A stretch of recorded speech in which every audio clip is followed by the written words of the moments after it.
What if he got thrown in the room and then Mara says over a loudspeaker, "Luke, I want to play a game." First, disassemble your hand. You must take one power source and use it on the door. The second power source then has to power your life support system. You need to fetch the key out of R2-D2. Hello there. You found the Lost Holocron, an ancient artifact of lore and legends from a galaxy far, far away. Each transmission of the Lost Holocron, you will join an episodic discussion of media from the Star Wars universe. We will be your guides. I'm Tim, and I'm joined by Kyle. Scott. Hi. And Stuart. Crikey.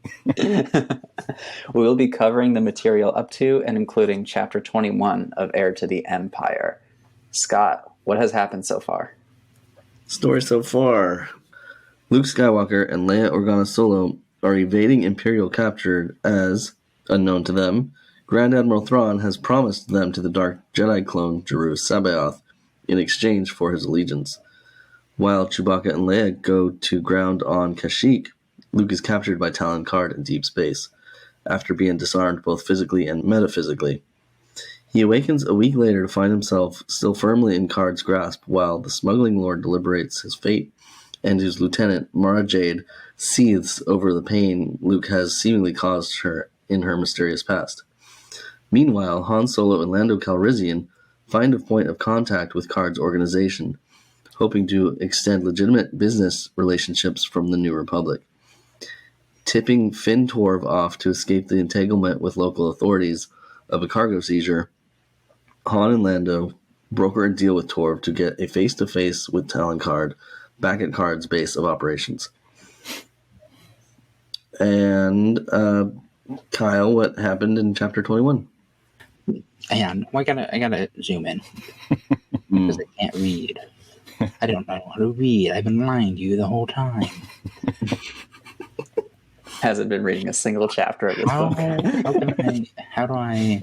I know. I asked him at first. I was like, "What do you think of these chapters?" He's like, "They're great." For the third time. Oh, I can read. I can see. I can fight. You guys into that sick Fairly Odd Parents reference? Oh, that's going back. Mara Jade convenes with Talon Karrde to discuss the conundrum facing them.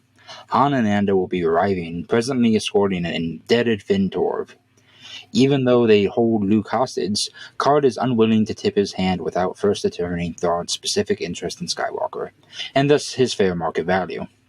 Karrde decides the best course of action is for Jade to relocate Skywalker to a storeroom while he plays host to Skywalker's unwitting allies.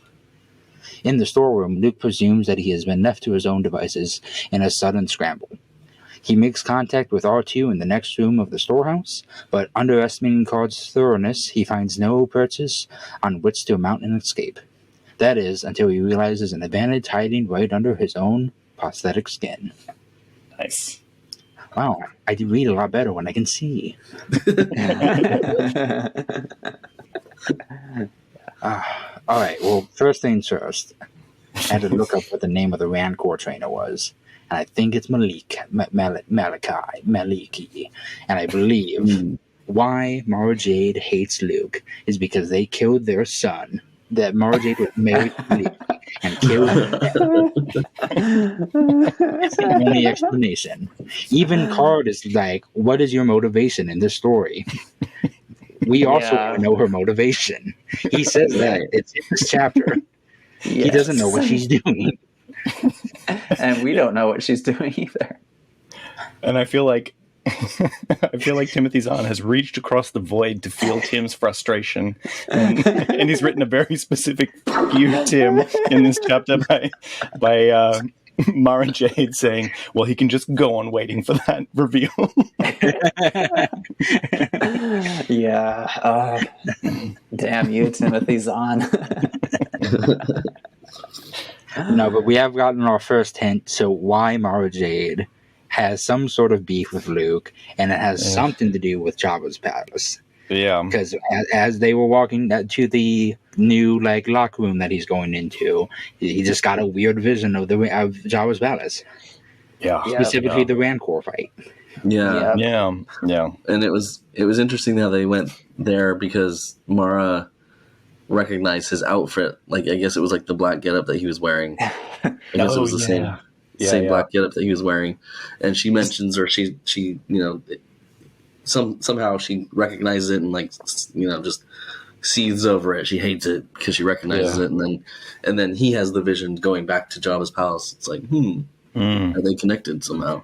Wait, did Luke not have a costume change in Return of the Jedi? I guess not. No, he did actually. Oh, did he? Okay. Yeah, it's just subtle. In the beginning of the movie, he has some like black robes, kind of like the prequel robes over his black outfit. Mm-hmm. Then later in the movie, it's just the black outfit. In between that, there's the part with Endor camo, but that's an accessory. Okay. So he has 3 outfits total in the movie. Yeah. I don't think a robe counts as a new outfit, though. I don't think me taking off a jacket technically counts as a costume change. Well, yeah. So he has 1 outfit, 2 accessories. First the robes, and then the camo. Right. Okay.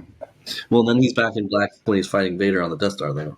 Yeah. Yes. Yeah, that's the same outfit he had on the whole time. It's like all black, and then you're like, "Oh, is he going to turn over to the dark side?" But then, like, the little white flap comes down, and you're like, "Oh no, he's like." Yeah, it's symbolism. Yeah, symbolism. We love it. Speaking of which, like, how long after Return of the Jedi is this? 5 years after. Okay, 5 years, so why is he wearing the same robes for 5 years, especially now that he's basically the only candidate for Space Pope? Maybe it's because he was a poor kid and he got 1 fancy new outfit and he's set now.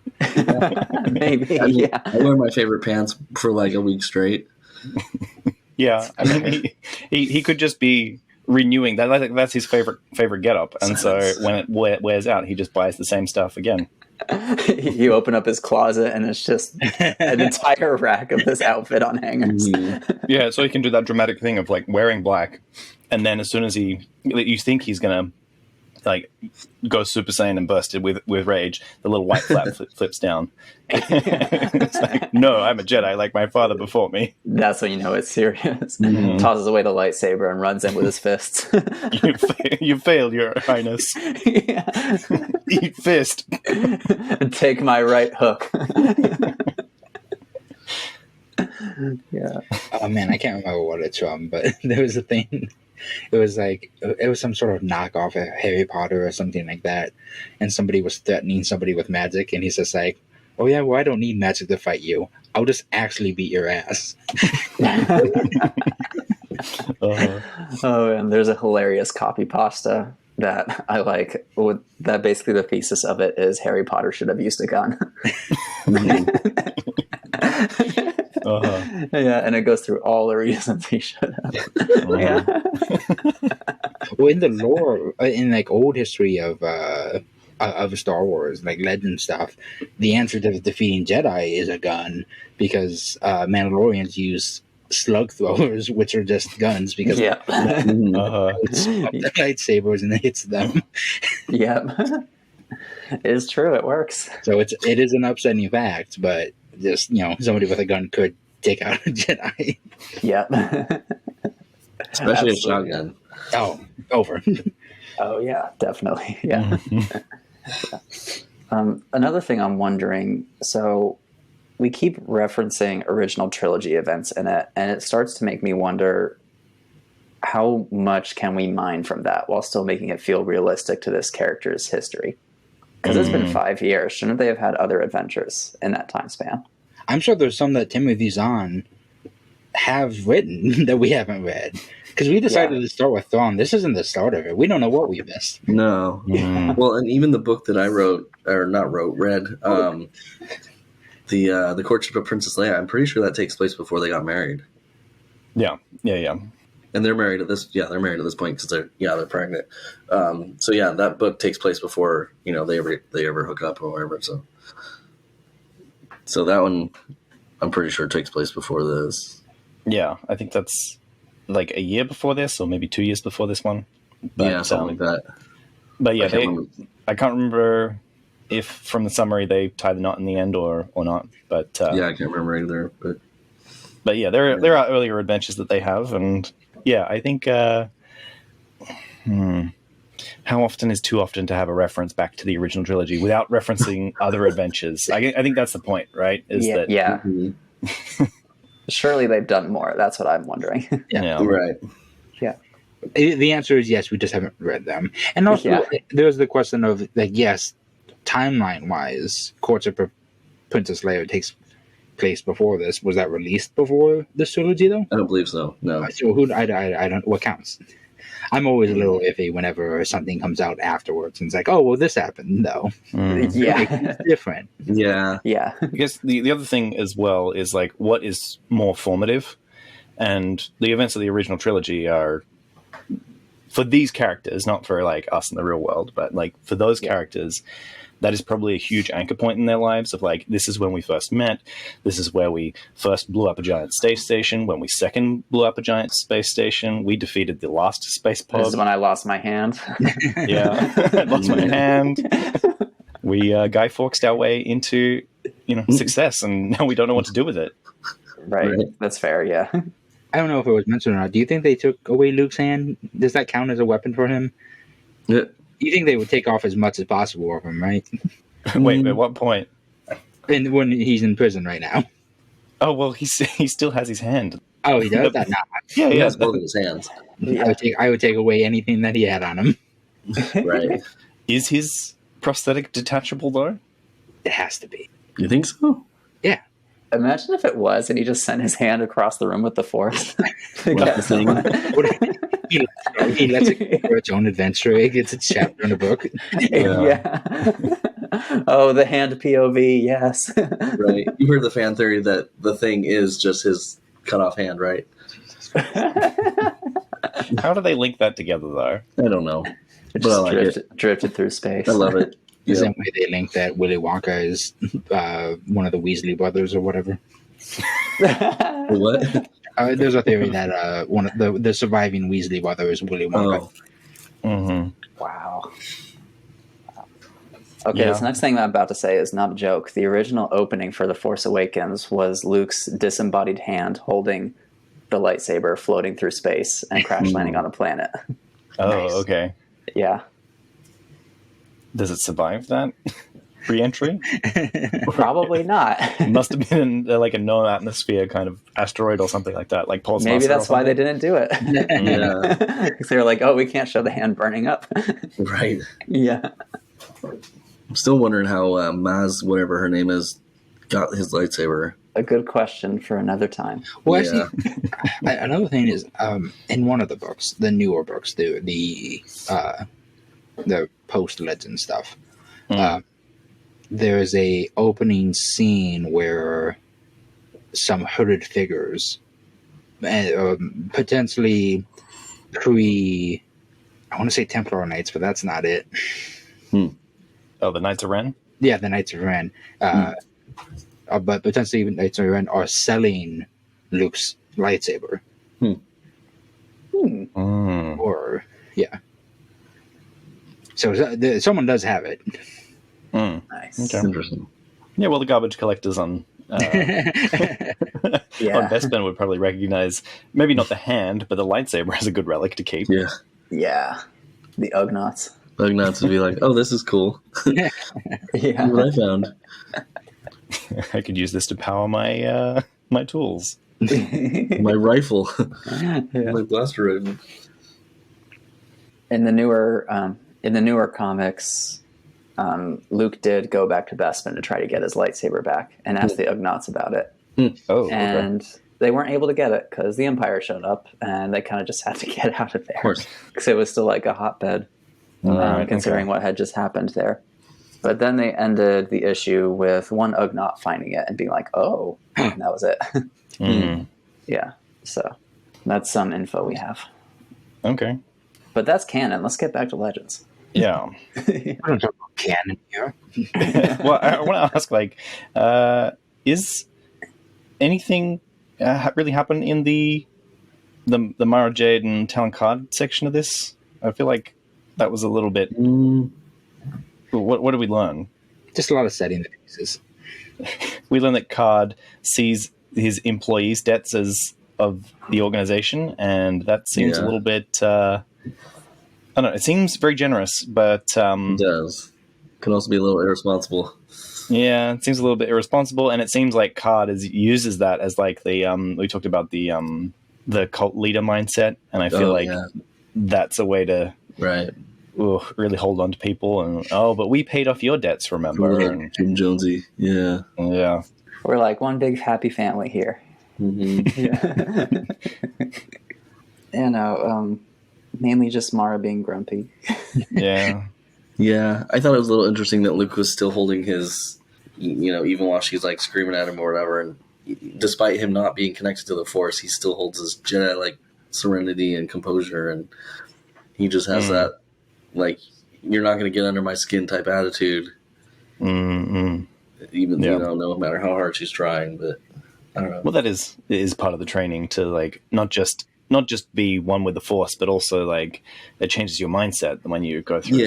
And that's kind of what I found interesting, that he was still able to, kind of revert to default, I guess, without the Force and such.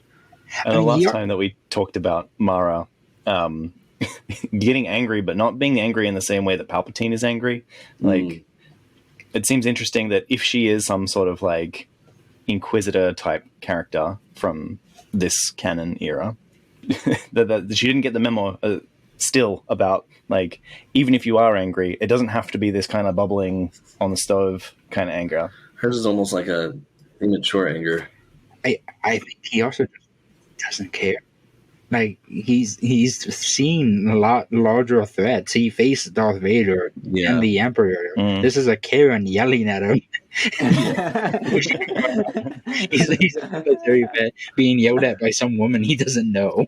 Fair. He just wants to go home to his droids. No. He just wants to go back to moisture farming. I mean, honestly, though, that's probably why he's so calm with her and just like analyzing her reactions, because he's like, I mean, who are you? Like, right? I don't understand why this is happening. And he has no idea her past at this point. Yeah. I mean, this is the most that they've ever interacted. Yeah. And I don't know. I was kind of getting a little bit of almost like a childish vibe in a way from her, because when she puts him in, when she locks him in the room, she's like, "Oh well, we'll get you some food or whatever." He's like, "I'm fine." And she's like, "How does she say if I care?" Yeah, ask me if I care. Yeah. Oh yeah. It's almost like I don't know. I don't want to say like she's kind of developing a crush on him, but it's like that's kind of like how like a schoolgirl would act towards someone. Like pretending she's not interested in that. The schoolyard love interest. Maybe she's secretly been admiring him for years and he's never like noticed her, and she's angry at him about that. Maybe. You didn't notice me at Jabba's palace. I was all dressed up. Nobody apparently noticed her because, like, I don't know. I don't think she wasn't like digitally added later on to the Return of the Jedi, was she? Do we know about that? Probably not. No, she wasn't. I don't think RJ's in this in anything canon at all. Yeah, no, this is George probably saw this like, actually no, George literally viewed this stuff as things he allowed to exist for the brand, but ultimately his canon things he made were going to overrule everything. Yeah. So he probably just saw Mara and was like, "Oh, cute." He's like, yeah. Oh, actually, I did see that interview. He was like, "Oh, that's just other stuff, and that's what other people's adventures are. But like, they have to fit with me. I'm the original source of this stuff." Mm-hmm. Yeah, which I think is a pretty pragmatic way to approach it. Yeah, I mean, if you've got this kind of universe that you've created, I think that's the best way to go about it, because in the end, he is the creative mind of what this is, and anything that he puts down, all those pin markers, everything else needs to conform around that. Otherwise, it's, you end up getting that written by committee feel of the sequel trilogy. Yeah, although sometimes you can get a good share of collaborators together. I think it's less about the process or method and more about the minds involved. Yeah. The High Republic has had that kind of issue. I feel like written by committee, there's a lot of inclusions, and it doesn't seem to be like it hasn't been stripped down to what the actual story is. It's let's add another point of view. Let's add another point of view. Okay.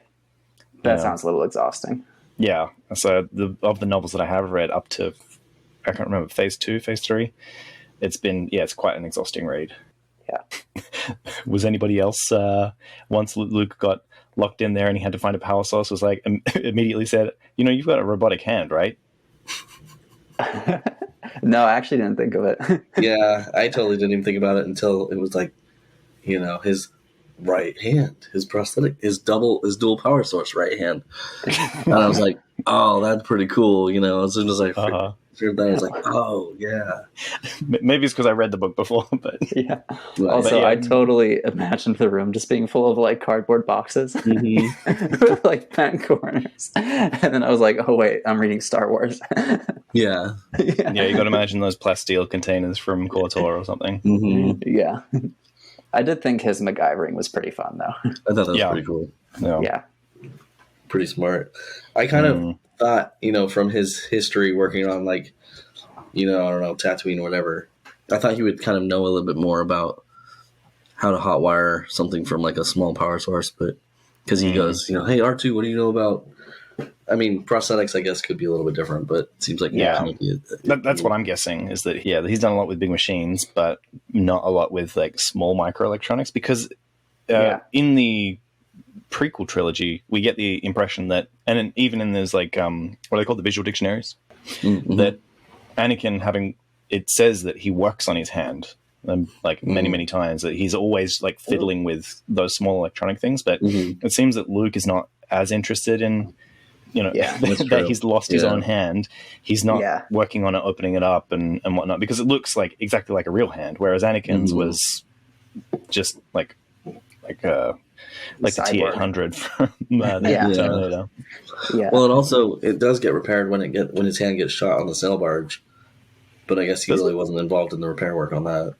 It does. Yeah, it gets shot. Yeah. But honestly, it actually just seemed fine because he kind of pulled a glove over it for the rest of the movie. So we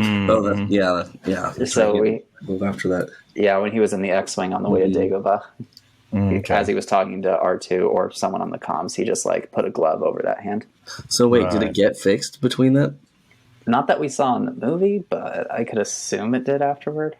I think it's fair to assume. Yeah, because it's like, how would it still function if it got like blasted that, Probably wasn't a critical hit. I guess not.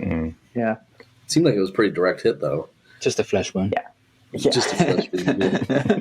No, and then I'm always wondering, like, why is he holding his lightsaber, like, way up in the air? And then, of course, his hand's going to get shot. It's theatrics. We know that Luke has a dramatic flair. It's a space opera, guys. Yeah. Have you not seen the original poster for the Star Wars? Yeah, it's great. Yeah. Big fan. That is probably my favorite poster from all the Star Wars movies. Same. I am very fond of the Empire Strikes Back one. The one where it's like watercolored and Han and Leia are in some kind of embrace on it. Oh, yeah. Yeah, that classic one. I like that one quite a bit. Yeah. I just love that thing. People are like, Darth Vader really pulled up the theatrics for the hallway fight in Rogue One because all of his chest lights were off. Yeah, he pulled the most dramatic. Go in stealth mode. Yeah, stealth mode. Of course, he had to be dramatic just for that point. He had to make himself nearly suffocate just so he could be dramatic. Like father, like son. Yeah. Okay, so I actually do want to try to figure out what is Mara Jade's deal based on the information we have, and it's possible we don't have enough, but let's brainstorm. Jabba's palace, Right. seems to like the Empire, Right. The Rank Maybe. Wars or son. Yeah. Doesn't like Mon Mothma, No. and I mean, she's definitely Imperial aligned. She's not with the Hutts, right? Yeah. But it has to be something about something very particular that happened that day. And Well, she said it destroyed her life. yeah. Yeah, she stood silently and watched us let him destroy her life. Is that supposed to be on the sail barge, or is that supposed to be when he I thought it was actually like in the palace, but in the palace? Yeah. Okay. maybe not. All right. So I'm pretty convinced that all the allusions up until this chapter have been saying that she is some sort of prodigal to the Emperor, or like she is been under the tutelage of the Emperor, because just the way she sits in the chair that's supposed to like evoke that image of the Emperor, that her hate has been like the Emperor. Maybe she was on some sort of mission to retrieve Han Solo, maybe from Jabba's palace when he was in Carbonite. Did the Emperor give her something? Possibility. Well, I think That was like a side quest that was kind of going on. yeah, but it's also bait to turn Luke to the dark side, right? So I'm thinking that she was there to snatch the Chewie, Han, Leia out from under Jabba's grip, so that then the Emperor could use that too. But because she failed at her mission to take that away, that being in that kind of toxic workplace, that you fail and Darth Vader's going to force choke you, the Emperor's going to lightning zap you, he's going to drain your life force. That's canon. That's what I'm thinking. Well, was it before this chapter or during this chapter where it mentions something about her? That's the next one. The next one says that Is it she's the next only one? had Okay. a handful of times. Yeah. You read the next chapter. Oh my god. I remember right, because these three chapters, like this section, just blends together. So it's like, It doesn't help with one of the POV sections directly leads in. Right, yeah. Yeah. All right. So I like that theory of her being undercover, working for the Emperor or the Empire in general. We don't know, but yeah. That seems the most solid so far, and it would make sense because like she stood by, so that indicates like some sort of passive role. Which, if you're undercover, you're going to be quite passive for quite a bit. Yeah. So she probably didn't take an opportunity that she should have. Mm-hmm. But then that wouldn't make Luke destroy her life. But then again, she's being pretty pissy about it, so she could be thinking dramatically. Yeah, and if she was supposed to like get Han Solo from the, if she was supposed to like steal him away from Jabba, shouldn't she be pretty upset with Leia for melting him? No, but they all get captured immediately after that. Yeah. That's the other thing is that's a very specific. She's specifically mad at Luke, like not the gang. Right, at Luke. No. Maybe Luke was unexpected and he threw a wrench in the plans. Yeah. Maybe. Just like he did when he was on, what was that planet? All of them. The one with the tapestry and the silly string sticks? Oh, yeah. What was that one? Sorry. Yeah, Yeah. Nobody expects Luke. Nobody A expects lot of the city strain in my life. Space Pope. Spend this traffic. Well, with the hints that we've been getting, that to throw out a non-silly explanation, if we do think she works for the Empire, if we are getting hints that she's force sensitive, there is a potential that before Luke was known, Mara Jade was going to be Darth Vader's replacement. Oh my god. Okay. I love that. That's pretty good. Yeah. He's usurped the succession from her. So she took out went to her career, like just took out her entire career options. Oh my god, yeah. That's excellent. She was supposed to be she was going to be the next one, but now she's nothing. Oh my god. But I do like more that she gave birth to a Rancor and takes care of it with a shirtless man. Who also does feed the pit monster. Kyle, you haven't been a Star Wars fan for a very long time, but I officially want to knight you right now. Oh man, I totally get her anger now. Yeah. Yeah. Another woman being usurped by a man in the workplace, Right. based on him doing no effort. Yeah. Just nepotism. Literal nepotism.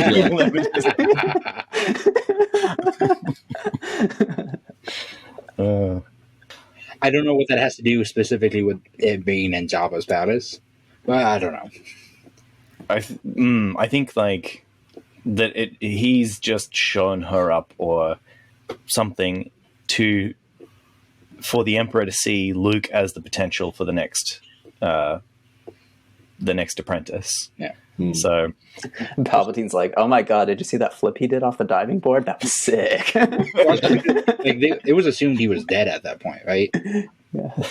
Luke? Yeah, because Darth Vader just fought him and he fell into a pit. So maybe Darth was like talking to the Emperor and like, hey, he's dead. And the Emperor was like, all right, well, I do have Mara Jade over here. It's possible. And then as soon as he's back, she knows, like, oh, this one's going to replace me. Yeah. That's fair. Yeah, because it's possible that he was keeping a pretty low profile between Empire Strikes Back and this. Mm. And he did chop off his hand, so maybe that's also like, oh, well, he's damaged property now. So Wait, no. I just remembered in Empire Strikes Back, Vader contacts Luke through the Force towards the end of the movie when he's on the mountain. Would he tell the Emperor about that, though? That's true. Because he also wants to bring Luke under his wing to usurp the Emperor. So that's true. Yeah. He might want to sit on that information. Yeah. Mm-hmm. Wait, hold on. You know how there's that story about Luke? Oh, well, they could have not told. Anyway, here's the story. During the filming of The Empire Strikes Back, Luke's line that he heard from David Prowse in the suit was that I killed your father. And then James Earl Jones did the dub of no, I am your father. And then there's that picture of the supposed picture around the internet of this is when the original crew found out that Luke was the son of Vader. And they're all like, oh my God. But at the very end of that, when Luke is being contacted through the Force, he goes, Father. He knows that's so. Didn't sounds like a late edit or something. That would be the only crew that knows. I do know this story. And what David Prowse said was that Obi-Wan killed your father. Oh, that's even bigger. Yeah. And Mark was the only one told so that he knew how to react appropriately. Uh-huh. Yeah. But crew definitely would have found out for him going father, or they could have done a skeleton crew for that shot as well, which they probably did. Yeah.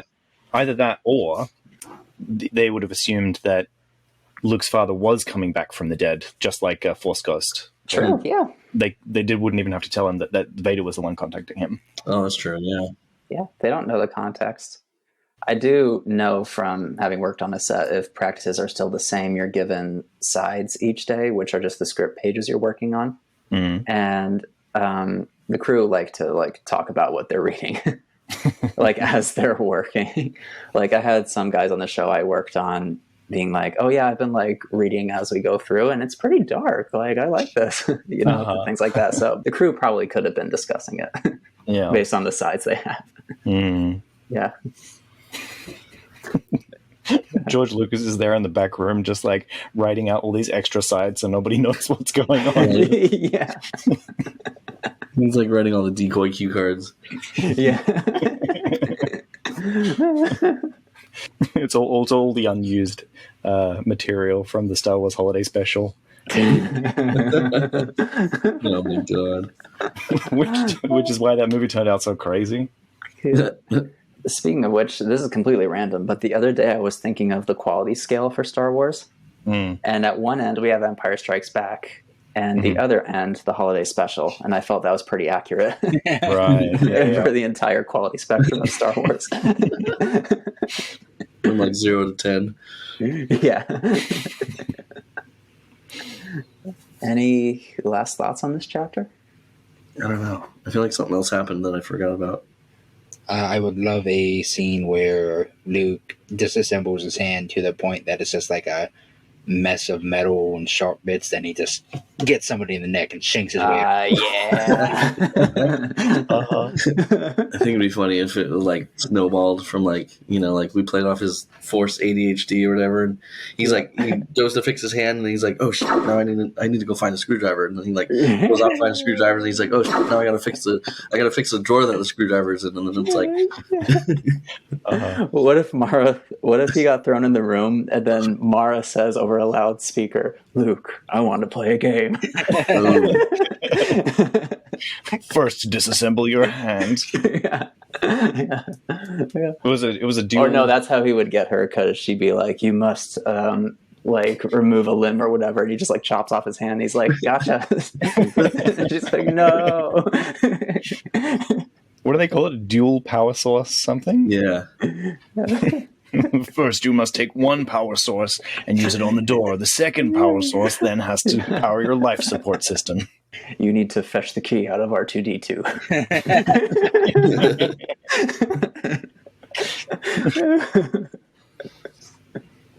No, I enjoyed this chapter. I am assuming next chapter is going to be Han and Lando. Lando.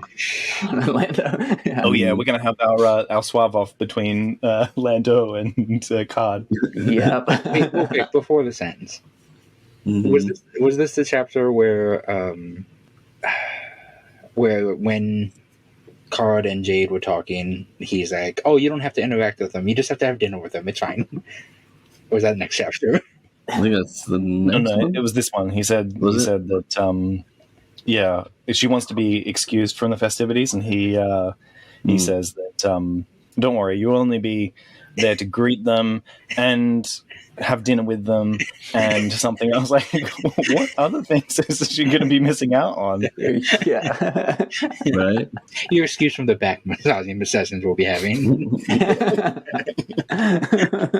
yeah, I could not imagine if I was like, hey, I really don't want to hang out with the guests coming over tonight. It's like, oh, you don't have to. You just have to open the door for them. It's good. You want to just sit down, quietly talk with them. You're free to go after that. Yeah. Why does she have to be there, though? That's the other thing. There's no reason. Well, she's his like lieutenant now, or whatever. Yeah. I guess, but Yeah, so she's a second in command. Right, but she's not a dinner guest. Why is he? right. Yeah. I'm sure there's other important things she could be doing as lieutenant of their mercenary group. Right. Yeah. She's just his arm candy. Maybe it's his whole family vibe with his smuggling organization. Yeah. Maybe this is Karrde trying to figure out what's up with her. Maybe she's like, well, maybe we have around some of Luke's friends. Yeah. Or say something. I'm trying to figure out more God clues. damn it, Kyle! Stop being so smart this episode. He's trying to see if she, gives him any more pieces to play with. Yeah, I think it's either that or he's trying to teach her how to not be so volatile. Of like, being around these people is practice about, not blowing off the handle of. What if he has a spray bottle in his back pocket? Bad marks.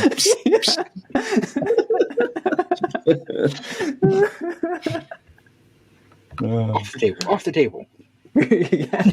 Yeah. Oh. I feel like this one's going to lead pretty nicely into the next one. Yeah. Mm-hmm. Hopefully. We don't go back to Chewbacca, man. Yeah. Right. Back to Kashyyyk, guys. This has been The Lost Holocron. You can find transcripts, links to discussions, and more at our website, lostholocron.com. While you're there, you can learn how you can support the creation of future episodes. Read on, and we will be waiting for you in the next transmission. We would be honored if you would join us.